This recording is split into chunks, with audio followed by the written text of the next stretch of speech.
மகாபெரிவாச்சரணம்.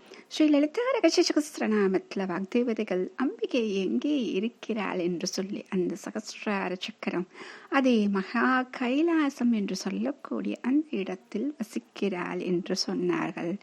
அடுத்தது அவள் எப்படி இருக்கிறாள், அவள் எவ்வளவு மென்மையானவர்கள் அப்படின்னு சொல்லும் பொழுது ஒரு விஷயத்தை நாம் அடிக்கடி சொல்வோம், தாமரை என்ற விஷயத்தை. அதை வைத்து இதோ ஒரு நாமம், ஓம் மிருணாலம் மிருதுதோர்லதாயை நமஹ.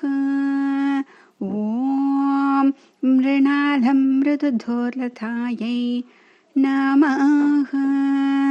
அற்புதமான ஒரு நாமம். மிருணாலம் அப்படின்னு சொன்னோம்னா தாமரை, மிருது அப்படின்னா நமக்கே தெரியும் மென்மை. அடுத்தது தோர் லதா. இந்த தோர் அப்படிங்கிறது கைகள். இது நமக்கு பரிச்சயமான ஒரு வார்த்தை. நம்ம சொல்லுவோம், பெரியவா அழகாக சொல்லுவார், பிள்ளையாருக்கு தோப்பு கண்ணம் போடுறதுக்கு எப்படி வந்துச்சு அப்படின்னா அது தோர்பிகி கரணம் அப்படின்னு சொல்றது. தோர்பிகி அப்படின்னா பல கைகள், கரணம் அப்படின்னா காதுகளை பிடித்து கொள்வது. அப்ப இந்த தோர் அப்படிங்கிறது கை. சரி, லதா கொடி. சரி, அப்ப இதுல என்ன சொல்ல வர்றாங்க அப்படின்னா, லதா என்னும் கொடி போன்ற மென்மையான கைகள். சரி, இப்ப இதுல தாமரை எதற்கு கொடுத்திருக்காங்க அப்படின்னா, தாமரை தண்டு போல் நீண்டு மிருதுவாக துவளக்கூடிய கைகள்.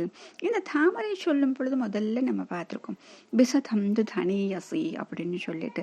அது சொல்லும் பொழுது அந்த தாமரை தண்டில் உள்ள திரியை போல மென்மையாக அவ்வளவு சூட்சமமாக இருப்பவள் அப்படின்னு சொல்றதுக்காக அந்த தாமரை தண்டு சொல்லியிருப்பாங்க. அப்ப எல்லாமே தாமரை தாமரை தாமரை தான். அப்ப அதனால்தான் அவளுக்கு நளினி அப்படின்னு ஒரு பெயர் கொடுத்திருக்காங்க. தாமரை குவியல். ஏன் அப்படின்னா கைகள் தாமரை, முகம் தாமரை அப்படின்னு சொல்லிட்டு எதை எடுத்தாலும் தாமரை என்று சொல்வதால் அவளுக்கு இந்த பெயர். ஆக அந்த தாமரை போன்ற மென்மையான கைகள் அவளுக்கு இருக்கின்றது அப்படின்னு சொல்லக்கூடிய இந்த நாமம் தான் மிருணால மிருது தோர்லதா. மகாபெரிவாச்சரணம்.